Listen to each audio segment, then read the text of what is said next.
de la commune de Mboro, monsieur le maire de la commune de Taïba Ndiaye, monsieur le maire de la commune de Mewan, monsieur le maire de la commune de Darou Khoudoss, monsieur le commandant de la brigade de la gendarmerie, maître d'œuvre de Débélé, monsieur le colonel Darfaye, monsieur le commandant des sapeurs-pompiers de Tiaol,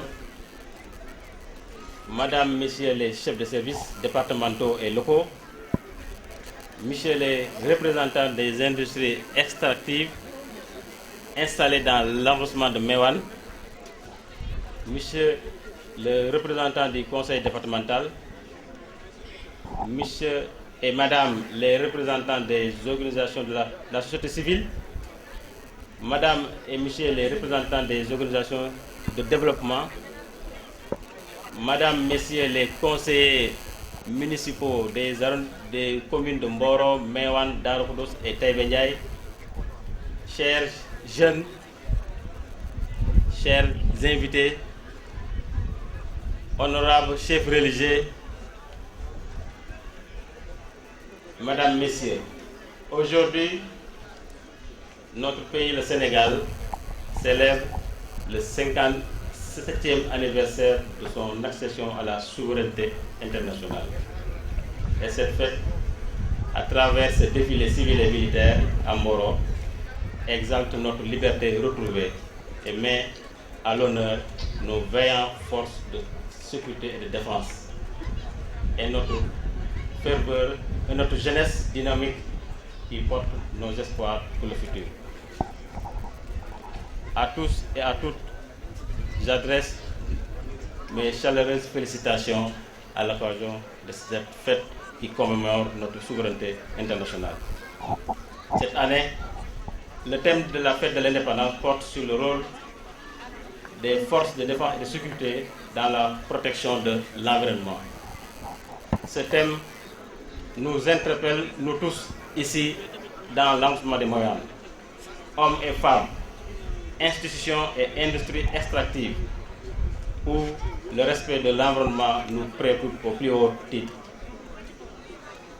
Avec l'activité d'émanation de gaz dans l'environnement, j'invite les autorités des ICS à investir particulièrement dans ce domaine, surtout à l'usine Darou 1, où la vétusté des installations impacte sur la stabilité du régime de gaz, ce qui entraîne souvent des émanations de gaz à la cheminée.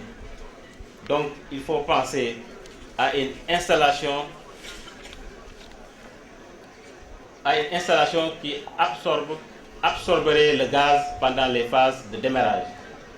Même si l'investissement est lourd, c'est une action de sécurité à envisager dans le temps pour préserver les populations de Gadengomène, Darou Khoudoss et environ aux émanations de gaz comme nous l'avons connu ces 3 dernières années.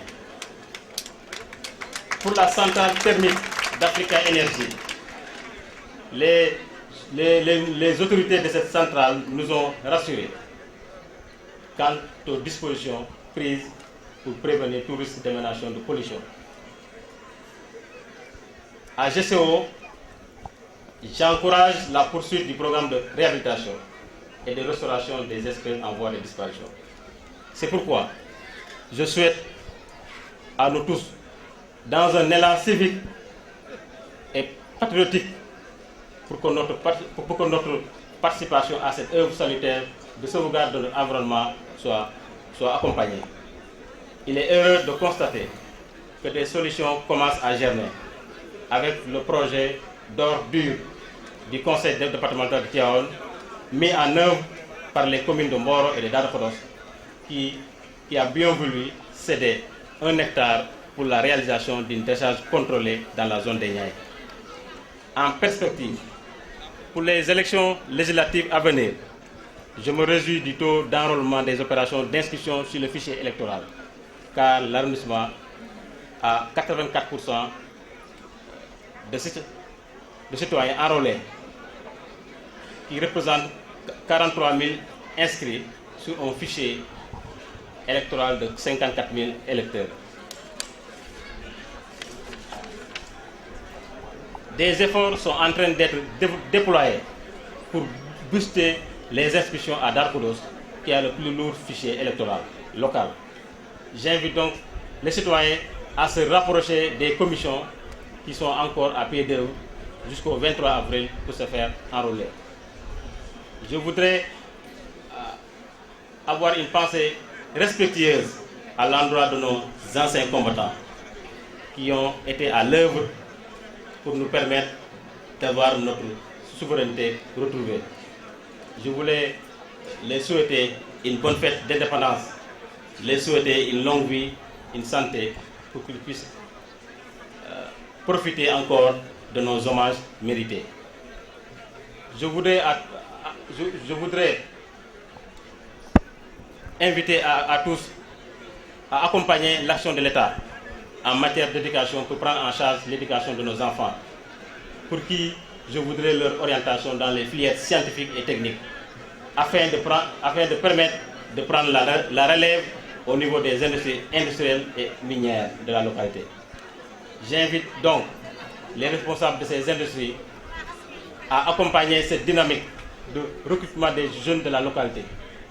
Un effort doit être fait dans ce sens pour recruter davantage et plus pour les jeunes des communes impactées par l'exploitation minière et industrielle. Je souhaite une bonne fête d'indépendance à tout le monde et que Dieu bénisse le Sénégal et l'arrondissement de Méouane en particulier. Déwénati.